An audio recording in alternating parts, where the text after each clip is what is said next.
जय हिंद दोस्तों, स्वागत आपका खुंगा एकेडमी के यूट्यूब चैनल में। आज का वीडियो है अग्निपथ स्कीम, अग्निवीर का भविष्य क्या होगा, इसके बारे में हम डिस्कस करेंगे। अग्निपथ और अग्निवीर स्कीम को लेके युवाओं में जो रोष है वो तो बिल्कुल हमें पता है कि जो पहले मोराल होता था फौज में जाने का, भर्ती होने का, वो मोराल अभी यूथ में काफ़ी डाउन हो चुका है। लोग आर्मी में भर्ती तो होना चाहते हैं लेकिन अग्निवीर स्कीम को बिल्कुल नकार रहे हैं। लेकिन जैसे कि हमें पता है भारत में इतनी बेरोजगारी है, युवाओं के पास कोई रोजगार नहीं है, तो जैसे तैसे जो है बच्चे अग्निवीर में भी अप्लाई करते हैं, भर्ती होते हैं।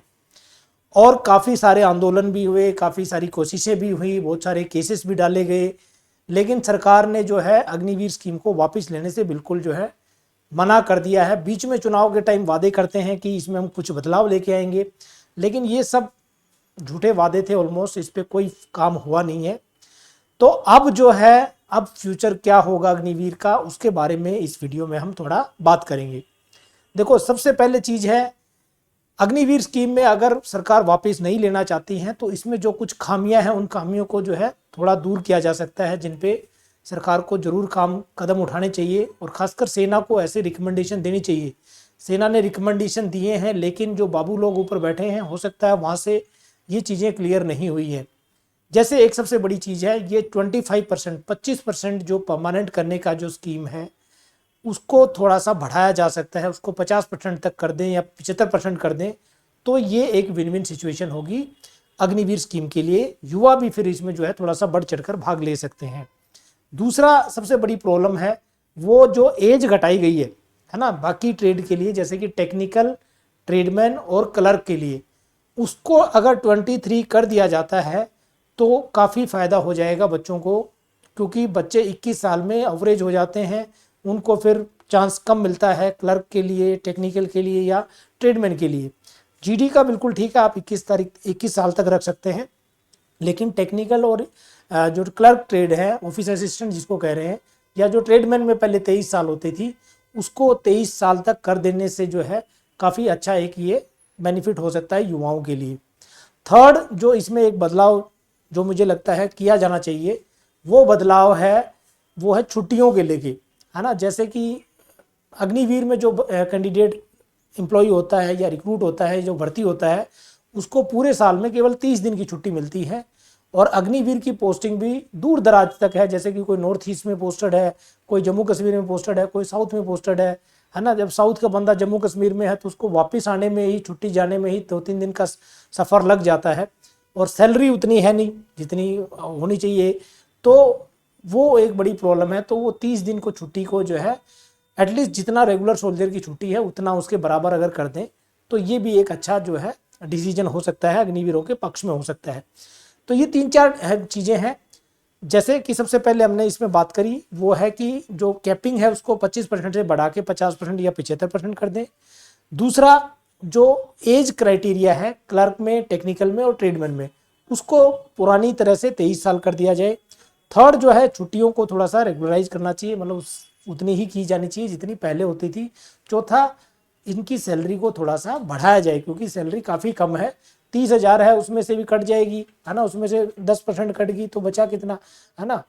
तो ये काफ़ी, मतलब 30% कट जाएगी तो 21,000 रुपये एक जवान को मिलेगा, एक अग्निवीर को मिलेगा, तो 21,000 रुपये जो है बिल्कुल दिहाड़ी मजदूर की तरह एक सैलरी है, तो इसको थोड़ा सा बढ़ाया जा सकता है।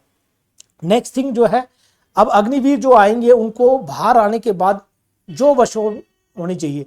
जो बशोर का मतलब ये है कि जैसे कि पैरामिलिट्री फोर्सेस में, बीएसएफ में, सीआरपीएफ में, आईटीबीपी में बोला तो गया है कि उसमें 10% छूट देंगे, कोटा देंगे, ये देंगे, लेकिन वो बड़ा मुश्किल है। मुश्किल इसलिए है क्योंकि रेगुलर रिक्रूटमेंट है नहीं। रेगुलर रिक्रूटमेंट नहीं होगा तो उन बच्चों को आके अग्निवीर से जब जो जैसे इस साल पहला लोट बाहर आएगा, अब उनको वेट करना पड़ेगा कि कब वैकेंसी निकलेगी, कब उसको वो पेपर के लिए अपियर होंगे, या तो उनको पेपर में भी रिलैक्सेशन देना चाहिए। क्योंकि जब एक बच्चा पिछले 4 साल से फौज के साथ, सेना के साथ ड्यूटी कर रहा है और बिल्कुल हार्ड ड्यूटी है, बहुत टाइम भी उसका वहाँ पे लग रहा है, लेकिन पढ़ाई का टाइम नहीं है उसके पास, तो वो कैसे कंपटीशन करेगा बाकी बच्चों के साथ। तो ये एक बड़ी प्रॉब्लम आने वाली है। तो उसमें या तो सीधा करो कि सीधी 10% वैकेंसी होंगी, उसमें सिंपल उनको ज्वाइनिंग लेटर दिया जाएगा, उनको भर्ती कर लिया जाएगा, तो एक बड़ा अच्छा डिसीजन है। उसके साथ साथ स्टेट गवर्नमेंट की जॉब जो है उसमें भी हर डिपार्टमेंट में एटलीस्ट 10% जो है अग्निवीरों के लिए कोटा निर्धारित कर दिया जाना चाहिए, और जो उनका टेस्टिंग है वो बिल्कुल एक निम्न दर्जे से, यानी उनके लेवल के हिसाब से ही की जानी चाहिए, जनरल कैंडिडेट के हिसाब से वो ना की जाए। जैसे अभी एयरपोर्ट अथॉरिटी ने वैकेंसी निकाली है, एयरपोर्ट अथॉरिटी में फायरमैन की वैकेंसी निकली है। इसमें एक अच्छा देखने को आपको मिलेगा, मैं आपको दिखाता हूँ। ये एयरपोर्ट अथॉरिटी का जो है एक एडवर्टीजमेंट है जिसमें कि काफ़ी सारी वैकेंसी निकाली गई हैं। अब आप इसमें देखोगे कि अभी ये निकली थी 1/2025 एडवर्टीजमेंट है, और इसका लास्ट डेट भी अभी तो 5 मार्च तक है। अब इसमें ये अलग अलग पोस्ट है, सीनियर असिस्टेंट और इन सब की। अब आप यहाँ पे देखोगे रिजर्वेशन, तो एक्स सर्विसमैन और साथ में इन्होंने जो है एक कॉलम बना दिया है अग्निवीर के लिए। ठीक है, तो ये एक अच्छा पहल है डिपार्टमेंट्स के लिए कि अगर इस टाइप से चीज़ें लाते हैं तो अग्निवीर स्कीम में जो है लोगों का थोड़ा सा रुझान बढ़ सकता है भर्ती होने का। लोग चाहेंगे कि हम अग्निवीर बने और उसके बाद हमें दूसरी जगह कहीं जॉब मिल जाए। तो आप ये देखेंगे अग्निवीर में इसमें आ गया है। अब ये किस पोस्ट के लिए है वो मैं आपको एक बार दिखा देता हूँ। अब आप देखेंगे यहाँ लिखा हुआ junior assistant fire service. Fire service मतलब फायरमैन की भर्ती है एयरपोर्ट अथॉरिटी ऑफ इंडिया में। उसमें टोटल 152 पोस्ट हैं। टोटल कितनी है? 152 है।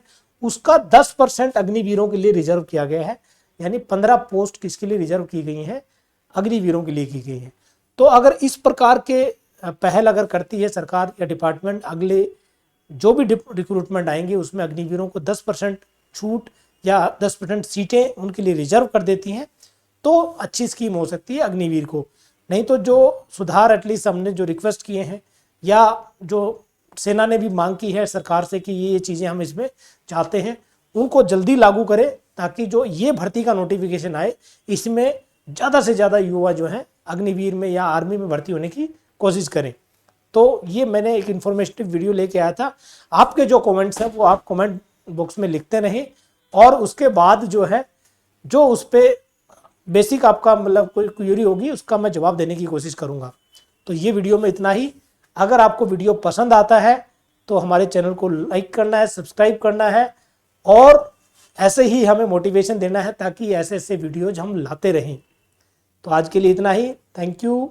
जय हिंद, जय भारत।